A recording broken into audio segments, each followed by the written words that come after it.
Assalamualaikum warahmatullahi wabarakatuh. Selamat berjumpa dengan tutorial kimia bersama urip.info.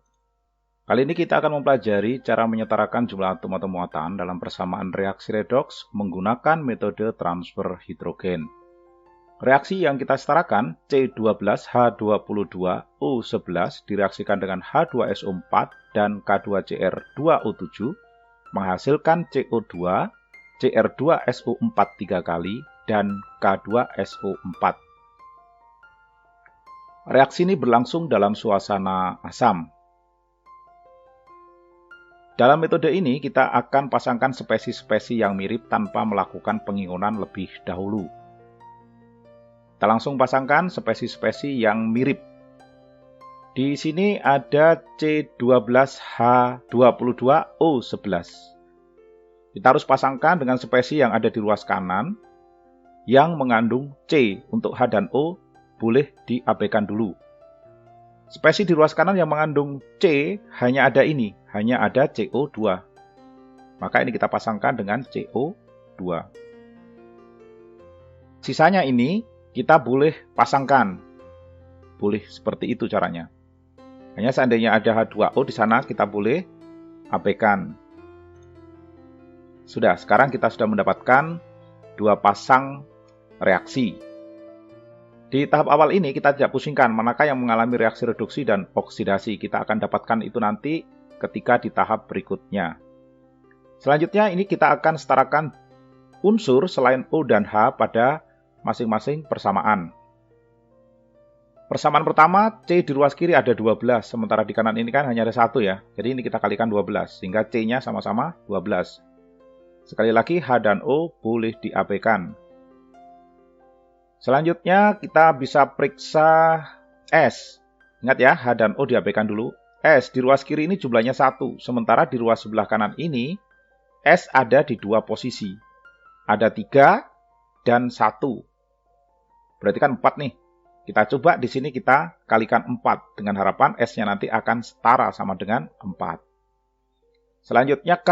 K di ruas kiri ada 2, di ruas kanan sudah 2, berarti sudah setara. CR. CR di kiri ada 2, di kanan ini juga sudah 2, berarti unsur-unsur selain O dan H pada kedua persama reaksi ruas kiri dan kanan sudah setara.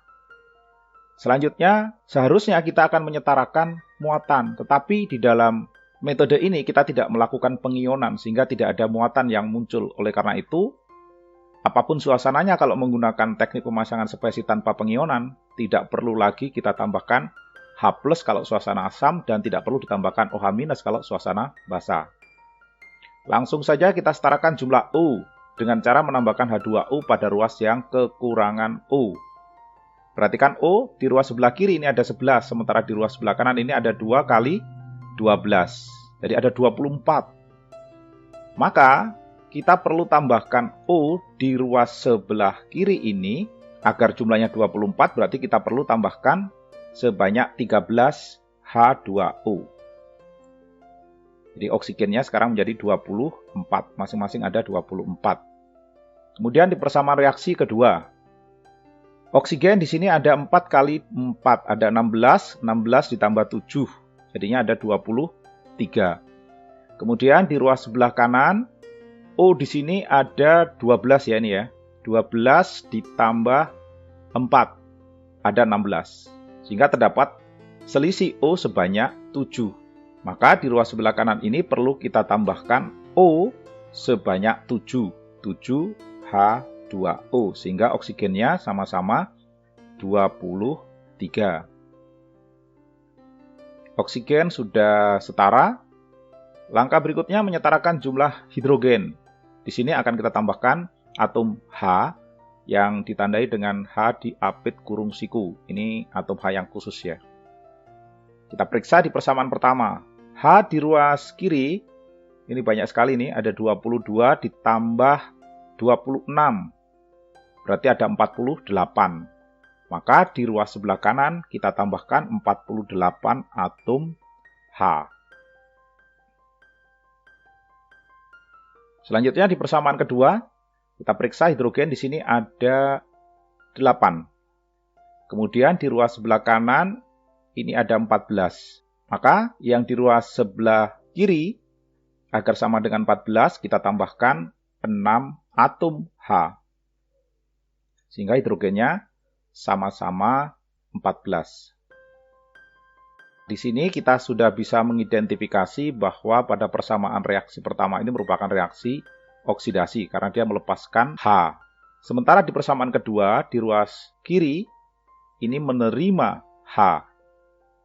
Jadi kalau melepaskan hidrogen atau hidrogen ada di kanan berarti itu reaksi oksidasi. Kalau menerima hidrogen atau ada atom hidrogen di ruas sebelah kiri itu berarti reaksi reduksi.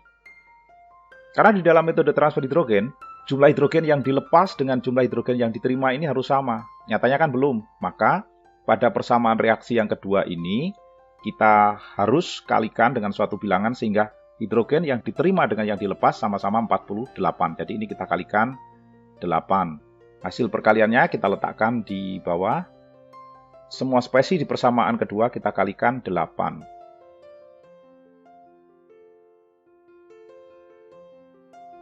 Oke, sudah kita kalikan semuanya. Dari hasil ini tampak terjadi transfer hidrogen sebanyak 48, yang dilepaskan 48H, yang diterima 48H. Adanya transfer hidrogen yang sebanyak 48H ini ekivalen dengan adanya transfer elektron sebanyak 48 elektron pula. Itu kalau kita menggunakan metode setengah reaksi atau metode ion elektron. Jadi kalau dalam persamaan reaksi redoks ini ketika dia setara, jumlah elektron yang terlibat di dalamnya sebanyak 48 yang setara dengan 48 hidrogen. Selanjutnya akan kita gabungkan kedua persamaan reaksi ini. Di ruas kiri kita gabung ruas kiri, ruas kanan kita gabung ruas kanan.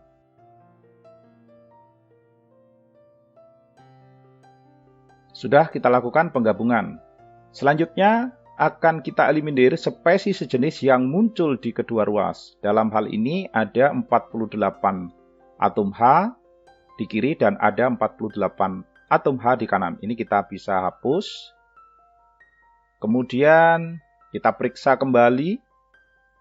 Di ruas kiri ini ada air sebanyak 13. Di ruas kanan ada 56.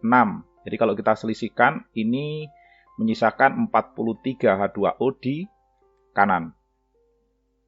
Yang di ruas sebelah kiri kita hapus. Kemudian kita periksa lagi apakah ada spesi sejenis yang muncul di kedua ruas. Oke, tidak ada. Berarti reaksi ini sudah selesai, sudah setara. Bila kurang yakin, silakan dilakukan perhitungan secara manual apakah masing-masing atom yang sejenis di ruas kiri dan kanan ini sudah setara atau belum. Tetapi kalau kita mengikuti proses dari awal sampai akhir secara detail dan teliti, biasanya kita akan menghasilkan persamaan reaksi yang sudah setara, baik jumlah atom maupun muatan yang ada di ruas kiri dan kanan. Seperti inilah metode transfer hidrogen yang digunakan untuk menyetarakan jumlah atom atau muatan dalam persamaan reaksi redoks. Cukup sekian video ini, mudah-mudahan dapat dipahami. Sampai jumpa pada tutorial berikutnya. Wassalamualaikum warahmatullahi wabarakatuh.